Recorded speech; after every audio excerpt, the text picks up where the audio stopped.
शिवतुल्यो जायते, इस पर थोड़ी सी संस्कृत की टीका है। कहते हैं कि भाई तुर्य परिशीलन प्रकर्ष से प्राप्त तुर्यातीत जो पद है वह स्वच्छ स्वच्छंद चिदानंद घन रूप होने से सार शिव के भगवान के साथ तादात्म्य का अनुभूति जैसा कर रहा है, इसलिए वह उसके तुल्य है। लेकिन देह रूपी कला जब तक विद्यमान है उसके साथ संबंध होने के नाते शिव ही नहीं हो जाता, किंतु शिव तुल्य रह जाता है।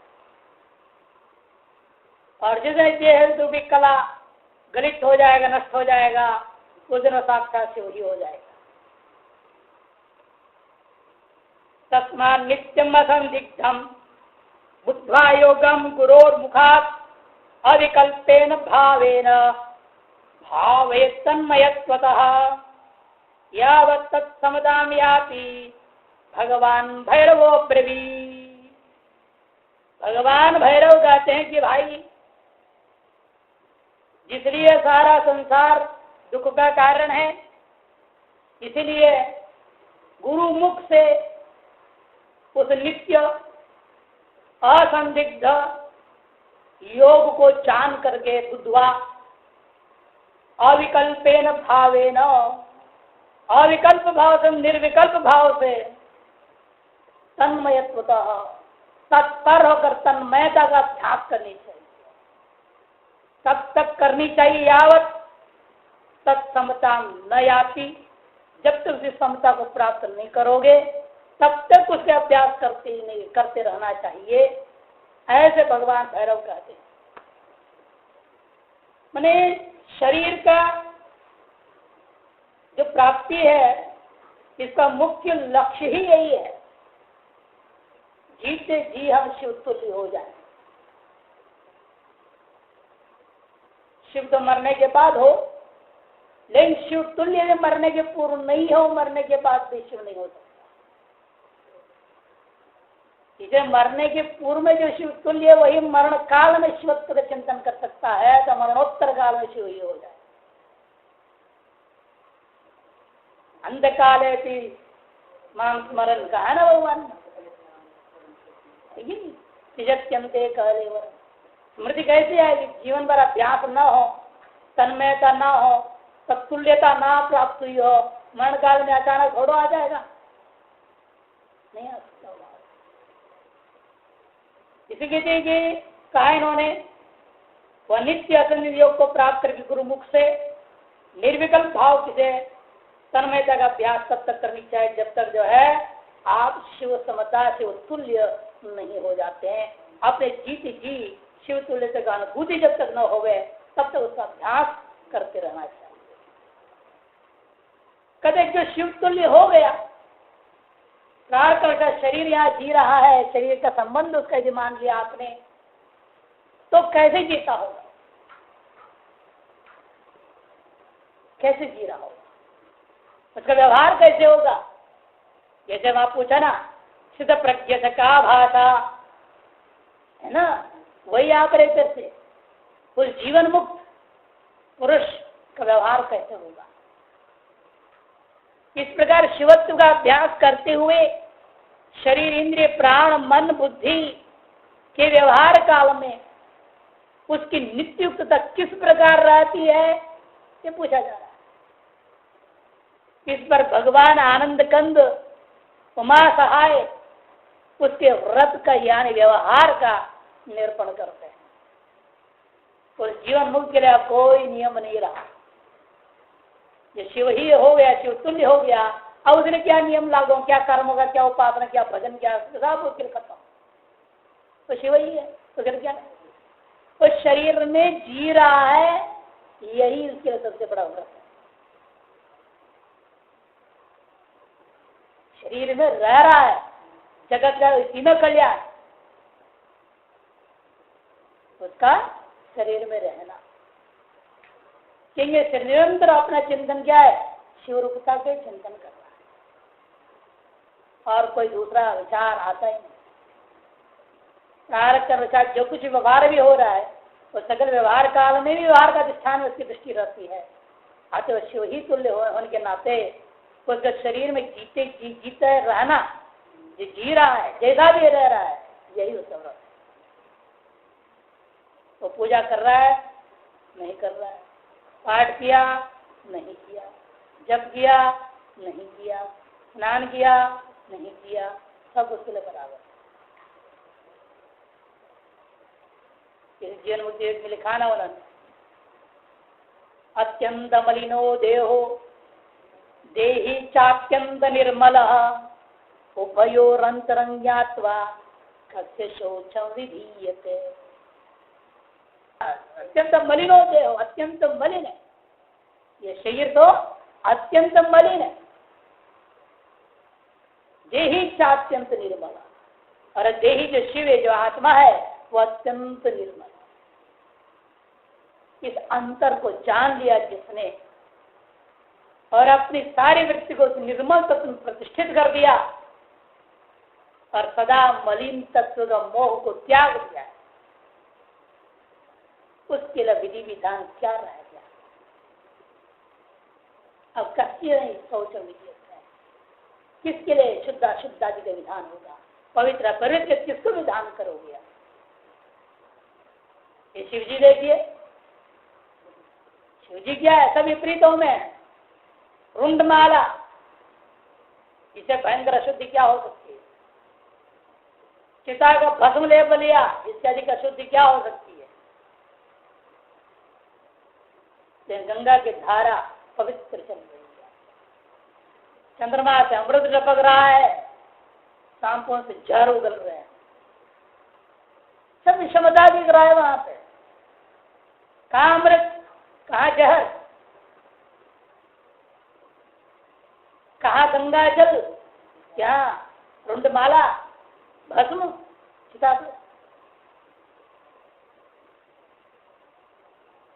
ये सारी वैपरीत्यता दिखती है। क्यों? वो शुद्ध अशुद्ध से परे है, जीवन मरण से परे है। जहर से मरण का डर होता है, अमृत से जीवन की प्राप्ति की आशा होती है, लेकिन जीवन मरण से परे है। सबसे परे हो जाते हैं, उनके लिए कोई विधि लागू नहीं। वही एक मुसलमान था ना, उसको पूछा लोगों ने, भाई आप वैसे आदमी हो, नमाज ही नहीं पढ़ते हो, बड़े घूम रहे संत बन करके जो है सूफी, अपने आप को सूफी संत मानते हो, क्या है? वो कहता है जब मजहबों से परे उठ गया, अब किस मजहब में मैं संसार चलूंगा बताओ? मैं तो आत्मा हो गया हूँ, आत्मा को कोई मजहब ही नहीं होता, इसे मैं किस मजहब के अनुसार चलूं बताओ? कोई कहता है पूर्व दिशा में प्रणाम करो, कोई पश्चिम कहता है मैं किस दिशा में प्रणाम करो, बताओ किस दिशा में? मैं ही तो हूँ, किस दिशा को प्रणाम करो? उस स्थिति में पहुंच गया है, उसके लिए तो सारे विधि विधान खत्म। तब तक सब अभ्यास करना, शरीर वृत्तिर व्रताम। उस प्रकार से शिव हम भाव से वर्तमान योगी का शरीर में रहना ही व्रत नियम है। समझो, शिव हम भाव से वर्तमान जो योगी है, उसका शरीर में रहना ही सबसे बड़ा व्रत हो रहा है। कि यह भी बड़ा कठिन है, क्योंकि शरीर में रहना ही नहीं चाहेगा वो, लेकिन रहना पड़ रहा है प्रारब्ध से। इससे बड़ा नियम और क्या पालन हो रहा है उसके लिए? व्रत का मतलब क्या? नियम पालन करना। मैं ये करूंगा नहीं, ये नहीं करूंगा, ऐसे रहूंगा वैसे रहूंगा, ये तो व्रत है। और जो सबसे परे हो गया, उसको शरीर में रहना, ये सब बड़ा नियम और क्या होगा उसके लिए? व्रत का मतलब आप अपने आप को बंदिश में डाल रहे हैं, नियमों का एक जाल बना लिए हैं। इसे जो शिव तुल्य हो गया, उसको शरीर रूपी बंधन में रहना, यही व्रत। अर्थात वायु उपकरणों के बिना ही उसका पाशुपताख्य महाव्रत शरीर मात्र से ही स्वतः सिद्ध है। कि वायु उपकरणों के बिना ही अब उसके लिए कोई उपकरणों की अपेक्षा नहीं रहती है। उसके जब पाश प्रताप की जो महाव्रत है वह शरीर मात्र से स्वतः सिद्ध हो जाता है। उक्त प्रकार से शिवाहम भाव का परिशीलन करने वाले शिव योगी का विस्तार कर रहे हैं। पशुपाताख्य महाव्रत स्वतः सिद्ध है। कैसे? जिसमें कंकाल कपाल दंड पंचमुद्रा भस्म उपवीत ध्वज भूषण निवास विहार आदि संपूर्ण सामग्री अव्यक्त रूप से शरीरांतर्गत द्रव्य ही का उपयोग होता है, क्योंकि उसका शरीर ही के अंदर सब कुछ है,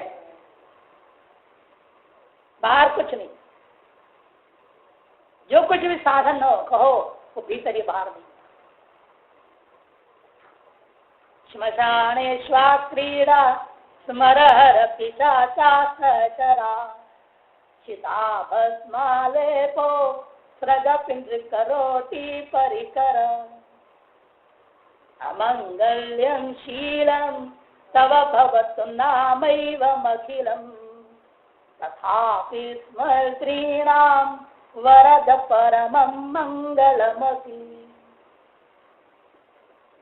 क्या है वो श्मशान जिसमें शिव जी घूमते हैं?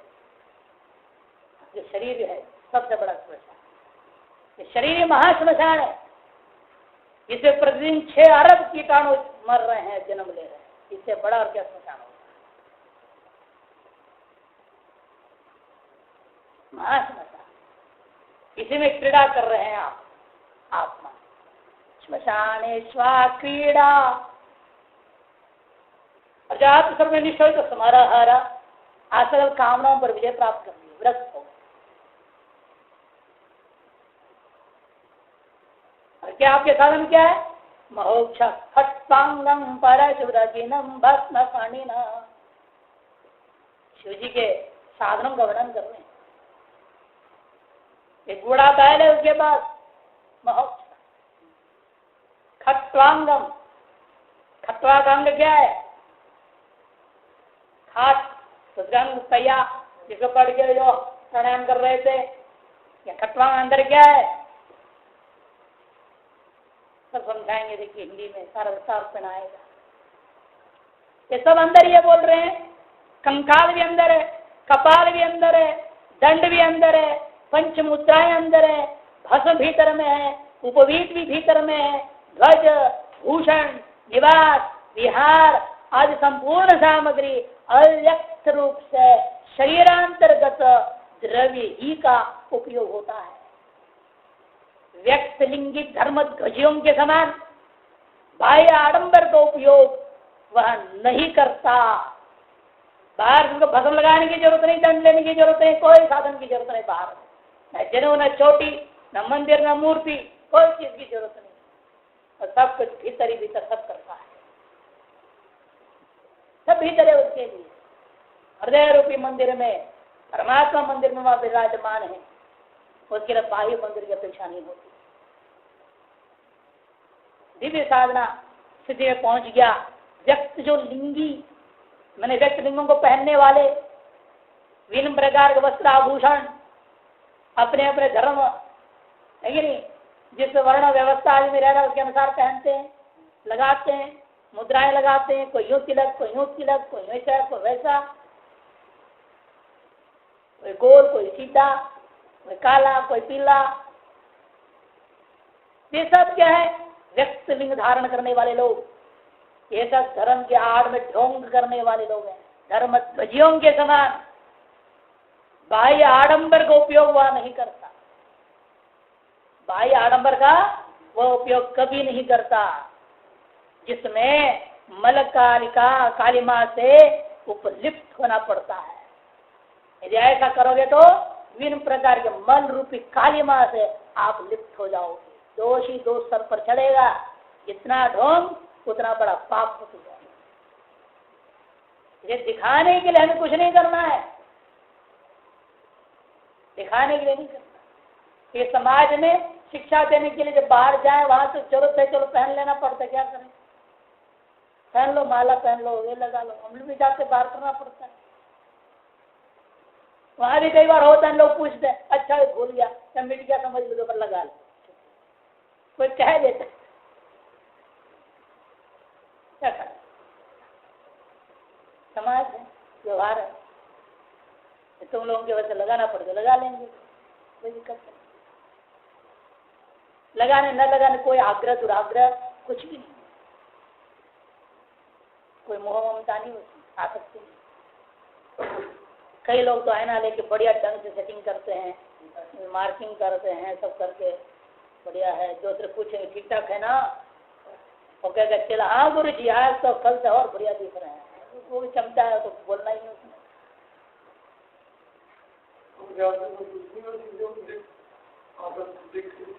उससे क्या संतोष होना है, उससे भले संतोष हो जाए तो क्या फर्क पड़ना है, लेकिन जब तक बाहर के लोग प्रशंसा न करें तो अपने संतोष से तभी थोड़े पूरा होगा। किसकी अहंकार की पुष्टि अपने से नहीं होती, दूसरों से ही होती है। अपने से भले संतुष्ट भी हो जाए लेकिन अहंकार की पुष्टि कैसे हो, उसके दूसरे को कहना पड़ता है ना। तो आदमी क्या करता है, बढ़िया सूट साट पहन के पत्नी के सामने खड़ा हो, देखो क्या ठीक लग रहा हूँ ना, तो कहेगी हाँ ठीक है, और है क्या अहंकार पुष्टि करने से तेरे को नहीं दिख रही थी, तो दर्पण के सामने आगे पूरी दर्पण रखी, पर नीचे तक दिखता है, जूता भी दिखता है, तेरे को नहीं दिख रहा था, क्यों पत्नी से पूछता है?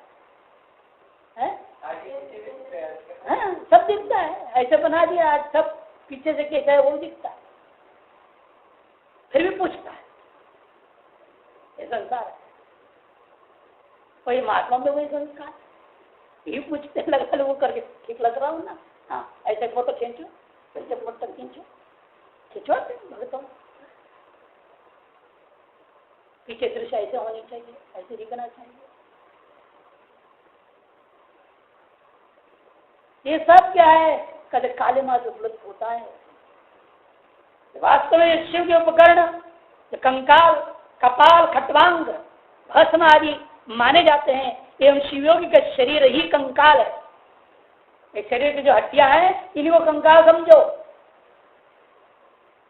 इस पर शिरोभाग में स्थित कपाल ही कपाल है, आपके खोपड़ा यही कपाल है। पृष्ठ का जो मेरुदंड है वही दंड है, खट्वांग। मेरुदंड ही अपने खट्वांग समझो। वो भी क्या सीधा होने के लिए तो रखता था ना, सीधा रहने के लिए डंडा रख लिया, हाथ रख ली, सपोर्ट लिया, तो प्राणायाम कर रहे हैं, हाथ रख के जप कर रहा है, सीधा होने के लिए सपोर्ट की जरूरत थी। हाँ मेरुदंड से सीधा रही, मेरुदंडी आपके लिए खट्वांग है, बाई दंड की अपेक्षा क्यों? मेरुदंडी उसके लिए खट्वांग हो गया। कर, पाद, गला में स्थित जो अस्थि खंड है ये देही का पंच मुद्रा है। ये आत्मा की पंच मुद्राएं कौन है? कर, दो हाथ, दो पैर और एक गला। दो पैर, दो हाथ और एक गला, ये 5 स्थान में जो हड्डी विशेष स्थित है इन्हीं को मुद्रा समझो, पंच मुद्रा। ये वास्तविक मुद्रा क्या है? देहोस्थिति, देहोस्थितिर्भेद यह सदा मुद्रितो बुधः सत्मुद्राधर प्रोक्त शेषा वै असिधारका। सभी हड्डियों को धारण तो करते ही हैं, इन हड्डियों को मुद्रा समझी, मुद्रा को धारण करने वाला तो योगी ही होता है।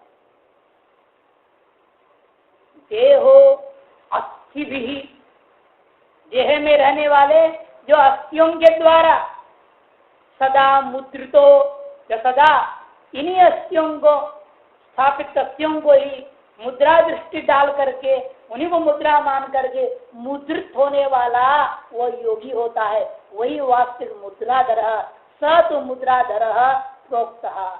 शेषा वही, और अन्य सारी दुनिया क्या है? अस्थि धारका, हड्डियों को धारण करने वाले। मुद्रा धारण करते नहीं वो लोग, वो हड्डी धारण कर रहे हैं। और जो हड्डियों को मुद्रा समझ गया वो मुद्राधारी और हड्डीधारी नहीं रहा, कि उसके लिए हड्डियां ही नहीं है, उसके लिए सारी मुद्राएं, इनको मुद्रा समझ रहा। विशेष रूपेण 2 हाथ, 2 पैर और गला, इसमें विद्यमान अस्थि विशेष को एक मुद्रा विशेष रूप में स्वीकार करता है। यही उसकी पंच मुद्राएं हैं जो धारण किया हुआ है। और आगे कहते हैं और सारे शरीर में जो परादीप्ति यानी अंगारवनी न्याय से आविष्ट चिदग्नि की उज्ज्वल दीप्ति है, चेतनता है, वह चेतनता जो शरीर के अंदर धगधगते हुए दिखाई दे रहा है वही भस्म है। गुणत्रय मन बुद्धि अहंकार ये सुंदर यज्ञोपवीत है। आप यज्ञोपवीत क्या है कहते हैं? यह गुणत्रय। इसी से तीन गांठ कौन है? मन बुद्धि और अहंकार। सत्य रज तम, तो वे तीन धागों से बना हुआ यज्ञोपवीत है। धागे तीन होते हैं ना यज्ञोपवीत में, सत्व रज तमगुण, ये तीन गुण आपके अंदर जो जिसके उसी सारे शरीर में व्यवहार चल रहा है, ये तीन गुण यज्ञोपवीत है। और यज्ञोपवीत में तीन गांठ होता है। वो तीन गांठ कौन है? कदम मन बुद्धि और अहंकार भी गांठ। इन गांठों को खोलो, यज्ञोपवीत को तोड़ो, मुक्ति हो जाएगी। ये तो संन्यास में करते क्या हैं आप? यज्ञोपवीत को निकाल के फेंक देते, गांठ को खोलना, ग्रंथियों को तोड़ना, शत्रुतम से परे हो जाना, गुणातीत होना, उसे विरक्त हो जाना ही मुक्ति का साधन है। गुणत्रय यज्ञोपवीत है। मन बुद्धि अहंकार से विद्यमान तीन ब्रह्म ग्रंथियां हैं। इन ग्रंथियों का भेदन ही वेदांत का लक्ष्य, योग का लक्ष्य। विद्यते हृदय ग्रंथि छिद्यन्ते सर्व संशया, वेदांत का लक्ष्य ग्रंथि भेदन होता है। कई चक्र भेदन कहते हैं, कोई ग्रंथि भेदन कहेगा, शब्दावली अलग अलग रहता है। और महामार्ग क्या है? महापथ, पृथ्वी से लेकर शिव तक यही महापथ ही है, जो ध्वजा है, जो खड़ी है। महापथ जो ध्वजा है, तो खड़ी कौन सी है? कहते हैं कि वह पृथ्वी से शिव तत्व पर जो 35 कलाओं से बना हुआ यह शरीर जो है, यह संपूर्ण जो खड़ा हुआ है, ये ध्वज के समान है। महापथ का दर्शक ध्वज के समान। सारी इंद्रियां ही भूषण है आपका। आभूषण क्या है? ये सारी इंद्रियां ही आपके आभूषण है। एक ऐसा क्योंकि इन इंद्रियों के विषयों में जो व्यवहृति है, अर्थात इन इंद्रियों का प्रयोजन विषय दर्शन में परिसमाप्त हो जाए। इंद्रिय आभूषण का क्या प्रयोजन है? आभूषण का प्रयोजन क्या है? केवल देखने के लिए। उसके बाद क्या करेगा? आभूषण खाएगा पकड़ के?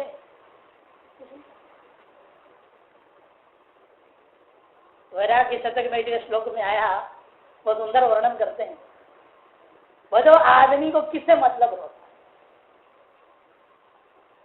स्त्री तो आभूषणों को मांगती है, आभूषण पहनती है, सुंदर वस्त्र लाके भी देता है, सारा पहनती है,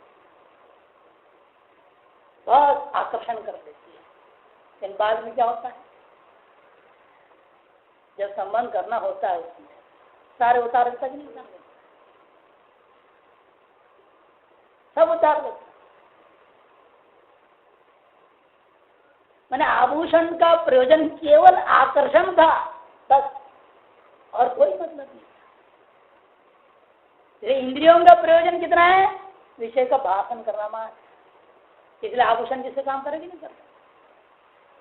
उसके बाद विषय का भोग कौन करेगा? इंद्रिय थोड़े करेंगे, इंद्रिय नहीं, अरे कोई दूसरा। इसलिए इंद्रियों का आभूषण कहा। इनका काम के लिए विषय दर्शन मात्र होता है, उसके बाद इनका निवृत्ति है, खत्म का है। इसी प्रकार भूषण शोभा मात्र प्रदर्शन में हेतु होने से इंद्रियों को भूषण कहा गया है। इनके विषय प्रवृत्ति ही विहार है। इन इंद्रियों का विषय की ओर आना जाना, यही शिव योगी का विहार करना है।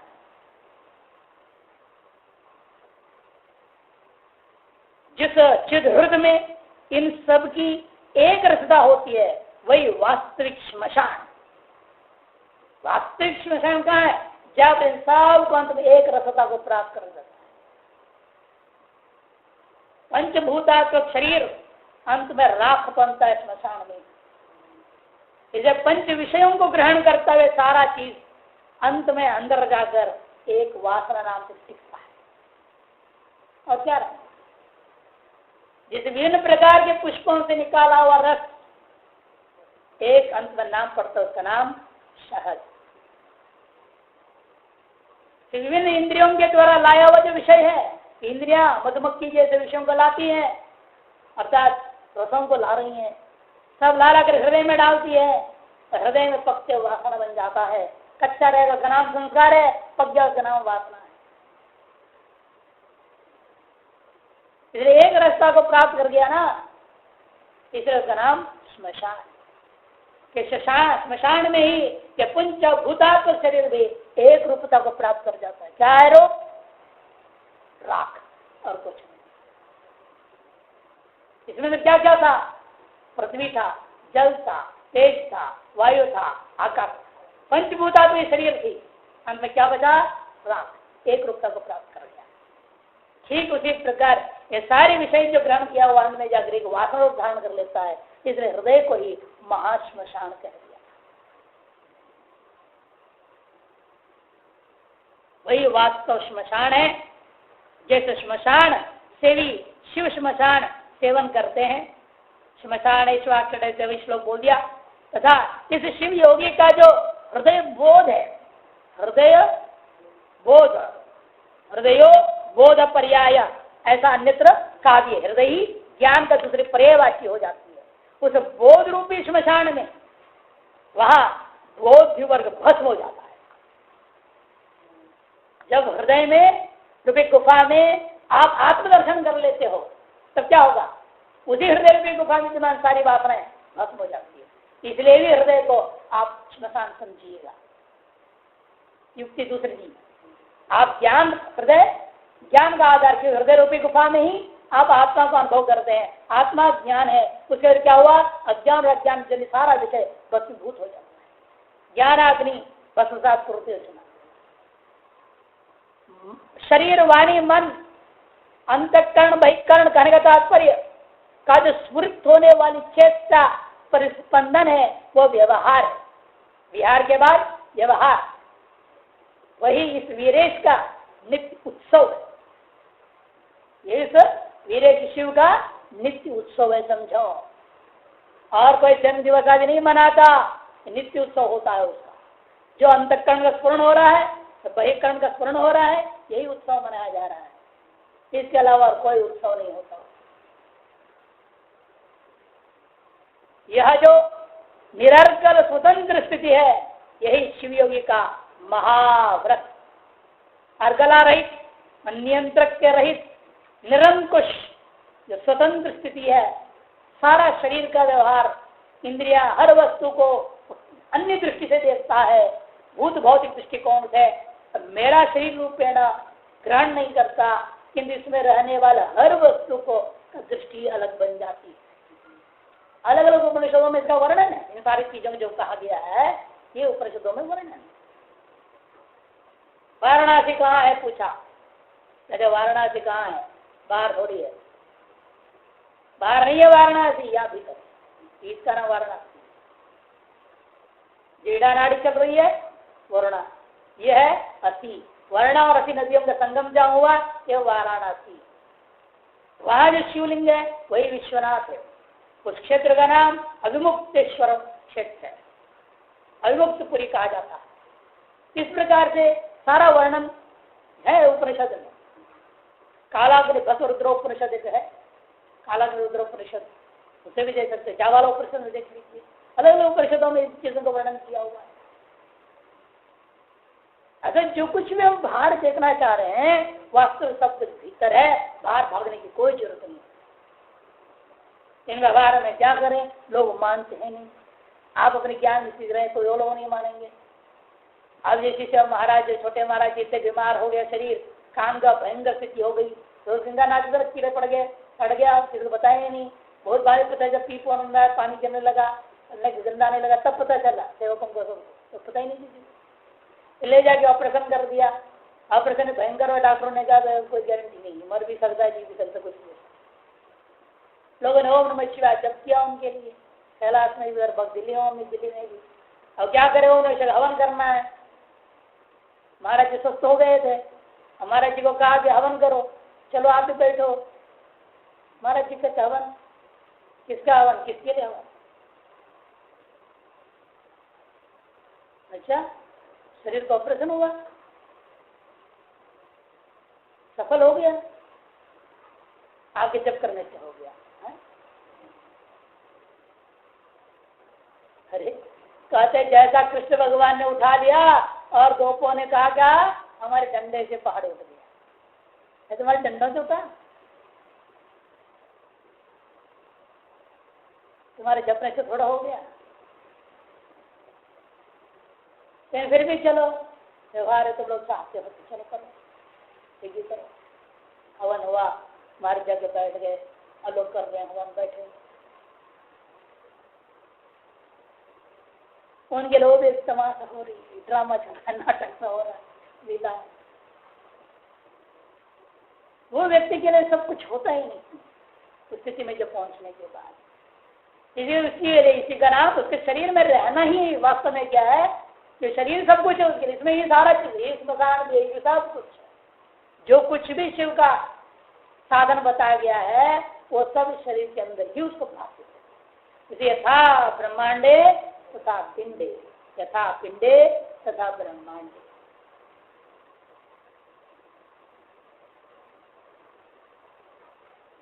देखिए इस प्रकार, अब इसका संस्कृत टीका में जो सुंदर है, देखिए दो चार बात देख लेते हैं, पूरा कर लेते हैं। शरीर वृत्तिर्वृदाम, उसके शरीर में वृत्तिर्मन वर्तनम यद तदेव व्रत नियमेन अनुष्ठेय, ये नियम अनुष्ठेय जैसा हो गया समझ लो। न पर जैसे देह स्थिति व्यतिरिक्तम व्रतोपयुक्तम, देह स्थिति के लिए जो उसके व्यवहार हो रहा है उससे अतिरिक्त कोई व्रत पूजा पाठ का कुछ भी नहीं होता।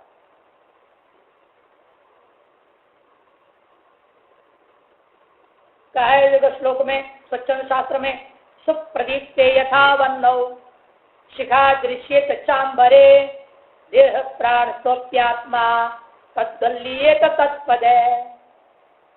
सुप्रदीप्ते यथा वन्न, अग्नि धक धक जलता हुआ नीचे दिख रहा है, लेकिन उसकी शिखा कहाँ है, वो आकाश में लीन हो रहा है। नीचे अग्नि दिख रहा है लेकिन शिखा आकाश में लीन हो रहा है। उसी प्रकार उस योगी का शरीर सामने दिख रहा है, तो उसका आत्मा कहाँ है, ब्रह्म के साथ एकीभूत हो गया है। शरीर यहाँ है, लगता घूमता फिर रहा, खा रहा फिर उठ रहा बैठ रहा है, लेकिन उसके तार वहां से जुड़ गया है, माने आत्मा शिव एक हो गया है। ये सुंदर दृष्टांत समझा कि जीवात्मा कहाँ लीन है, जैसे दीप की शिखा वन्य की शिखा कहाँ लीन है, आकाश। शरीर वन्य कहाँ है, जमीन पे। इसी प्रकार शरीर कहाँ दिख रहा है, ये संसार में, लेकिन वो है कहाँ, सुप्रदीप्ते यथा वन्नौ, वन्य जैसा सुप्रदीप्त है, लेकिन शिखा दृश्य चांबरे, लेकिन शिखा जो होती है वह आकाश विलीन होता हुआ दिखाई देती है। ठीक उसी प्रकार से देह प्राण स्वप्यात्मा, देह और प्राण दोनों यहाँ शुद्ध दिख रहे हैं हमको, मरा नहीं है वो, लेकिन उसकी आत्मा तद्दुल्येत तत्पद है। ठीक दृष्टांत के जैसा वैसे यहाँ पर भी तत्व में, शिव पद में उसकी आत्मा लीन रहती है। देहो तिथाभिर मुद्राभिर, कहीं ऐसा पाठ है, देव अस्थिभिर मुद्राभिर के अन्यत्र ऐसा पाठ है। यह सदा मुद्रितो बुधः स तो मुद्राधर प्रोक्त शेषा वही अस्थिधारका। देह में रहने वाले हड्डियों के द्वारा ये मुद्रा की भावना करके जो शिव के धाम में स्थित है वही वास्तव मुद्राधर पुरुष होता है। बाकी सब हड्डीधर पुरुष है, अस्थिधारका, चल हड्डियां धारण की हो। और कहते हैं देखिए, अंतर्पुल्लसत् अच्छ भक्ति पीयूष पोषितम भवत् पूजोपयोगाय शरीरम इदमस्तु में। उसकी भावना एक ही रहती है, क्या भावना, कहे हम अंदर विचर रहे हो चाहे बाहर चल रहे हैं, ये शरीर आपकी पूजा के लिए समझना चाहिए। आपकी शुद्ध भक्ति से, भक्ति रूपी अमृत से पोषित होकर आपकी पूजा का उपयोग के लिए ही यह शरीर मेरा होवे। शरीरम में अस्तु, ये जो मेरा शरीर मैं कह रहा हूँ ये बात तो मेरा वेरा कुछ नहीं, ये जो भी है भी ये आपकी पूजा के लिए, आपकी सेवा में ही समर्पित। शिव तत्व का चिंतन, शिव तत्व का उपदेश, तत्चिंतनम तत्कथनम तद अन्योन्य प्रबोधनम तदैक परत्व ही वेदांत की चिंतन है। इसके लिए शरीर, इस शरीर का कोई काम नहीं रह गया,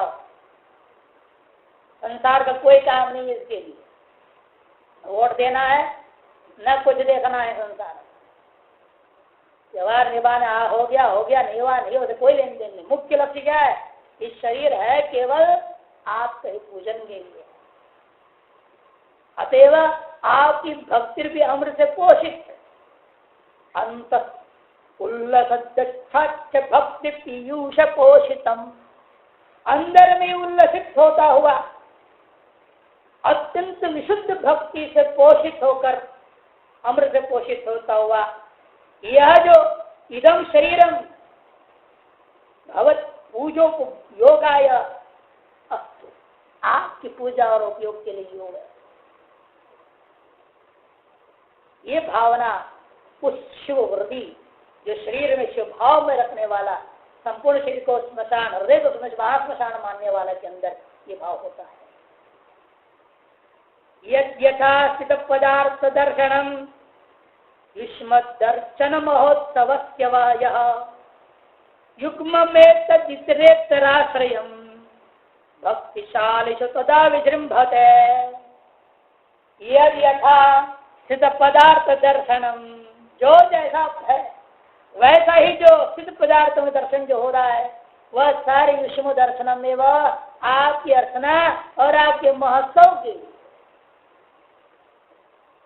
आत्मा तम गिरिजा मति सहजरा प्राण शरीर गृहम पूजा ते विषयोपभोग रचना निद्रा समाधि स्थिति संचार पदयो प्रदक्षिण विधि स्तोत्राणि सर्वा गिरो यद्यत् कर्म करोमि तत्तदखिलम शंभो तवाराधनम। उसमें उल्लेख करो, जो कुछ मैं देख रहा हूँ, जो कुछ व्यवहार हो रहा है सब तुम्हारी पूजा हो रही है। मुझे गाली निकल गई, ये भी तेरी पूजा है, कोई फर्क नहीं हमें। न गाली से न स्तुति से हमारा मोहम्मद ममता नहीं से लेन देन न उसे लेन, ये न उपाधि दोनों से परे जब उठ गया, जो प्यार कर साथ शरीर से होता आ रहा है तो सारे तुम्हारी पूजा हो रही है। ये विशेषता है। इसलिए कहते हैं यदि प्रार्थना में ऐसा नहीं होता है, ये तो स्तुति में कहा दिया जाता है, कार्य निकलेगा ये क्यों? जो अनेक जन्मों से भक्ति पीयू से अमृत से पोषित हो रहा है, जो भक्ति भी अमृत जब पोषित हो कैसे दे सकता है कोई कार्य? युधिष्ठिर देखिए, अगला सूत्र में वो कहना था प्रसंग के साथ दानम आत्मज्ञानम, अगला सूत्र है ना, अगले से अगले दान दे रहा है, दुर्योधन गालियां दे रहा है, युधिष्ठिर कहे तुम एक तो दे दो, ये भयंकर हो रहा है, सबको ठंडा कर रहा है, चुप रहो, देने दो उसको। बाद में क्या कहता, जो उसके पास है वही तो देगा, मेरे पास हो तो तुम्हें भी दे देगा। तो गालिम गालिमंदो भवंतो, देवे देवे गाली, क्योंकि गाली उनके जेब में भरा पड़ा हुआ, आपके जेब में गालियां भरा पड़ा हुआ है, इसलिए आप गाली देना जरा दो खूब दो, हम लेने को तैयार है। वही पिता दबावाज गाली दाने असमर्था, हमारे जेब में एक भी गाली नहीं, तो हम गाली दान देने में समर्थ नहीं है। तुम गालियों का दान देना चाहता है, मैं देने को तैयार हूँ, मैं गाली को उल्टे में कुछ दान दे नहीं सकता, मेरे पास गालियां नहीं।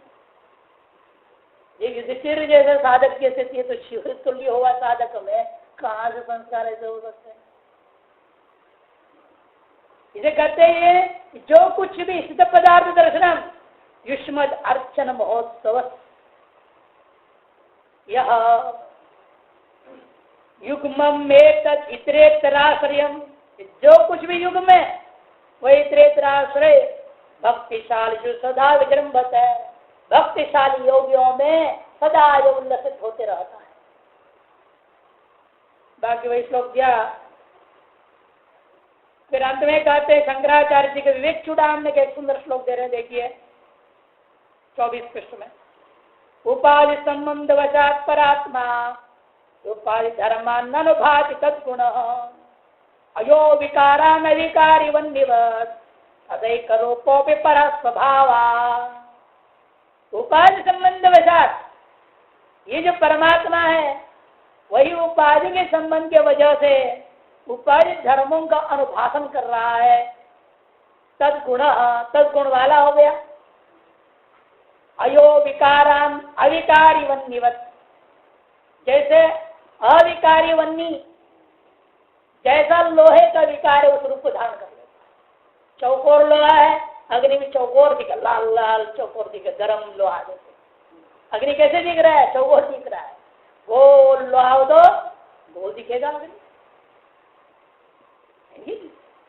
प्लेट जैसे जाता है, देखा टीवी में लोहा एंगल बन रहे हैं, जो जैसा आकार लोहा वही आकार अग्नि का दिखता है। वास्तव अग्नि का अपना कोई आकार नहीं होता। ठीक उसी प्रकार से आत्मा अनेक उपाधियों संबद्ध होते हुए उपाधि के आकार वाला जैसे दिख रहा है, और शिव तुल्य जो साधक दिखता कहेगा आदमी है ये सन्यासी है, ये अमुक नाम वाला है ये, इन वास्तव में उसका कोई संबंध नहीं। वन्निवत सदैक रूपो भी, सदा एक रूप होने पर भी पर है स्वभाव, तो परमात्मा ही है, पर है वो स्वभाव से एक रूप होने पर भी उपाधि वशात नाना विधि दिखता है। इस तरह उपदेश शास्त्र में भी कहा हुआ गया संबंध इन्होंने जोड़ दिया 193। इसलिए साधक को हमेशा अंतर लक्ष्य बहिर्दृष्टि, भले दृष्टि बाहर है लेकिन लक्ष्य अंदर हमेशा टिका हुआ होना चाहिए। बाहर व्यवहार हो रहा है लेकिन सदा आपका अंतर लक्ष्य खुदा टिका हुआ है। इस व्यवहार के साथ जुड़ करके आप ही बाहर आ जाए, आप ही बाहर आसक्त हो जाए, जगन्निष्ठ हो जाए, वो गलत। आप शिवनिष्ठ हो जाइए, आप ब्रह्मनिष्ठ रहिए और इंद्रिय वर्तन से चलने दीजिए, कोई लेन देन नहीं। आप वही करे देव हो पिता फिर मुद्रा फिर वही श्लोक द्वारा इन्होंने भी दे दिया। इस प्रकार शांभवीय मुद्रा मुद्रित से सर्वाह सकते हैं उपरिगता प्रकटीकृता भवंती। शांभवी मुद्रा जी जो पहले कह चुके थे है ना, उनमें मुद्रित होकर सारी शक्तियां उपरिगता प्रकटीकृता भवंती। स्थूल मुद्रा तरु परिगमनम असंभव इसे 22 स्थूल मुद्राओं को लेकर के परिगमन के जो विचार करते हैं ये तो असंभव है। ये तो शुरू में एक साधक के लिए जरूरी है, लेकिन बाद में इनकी कोई आवश्यकता नहीं रहती है। ओम पूर्णमद पूर्णमिदं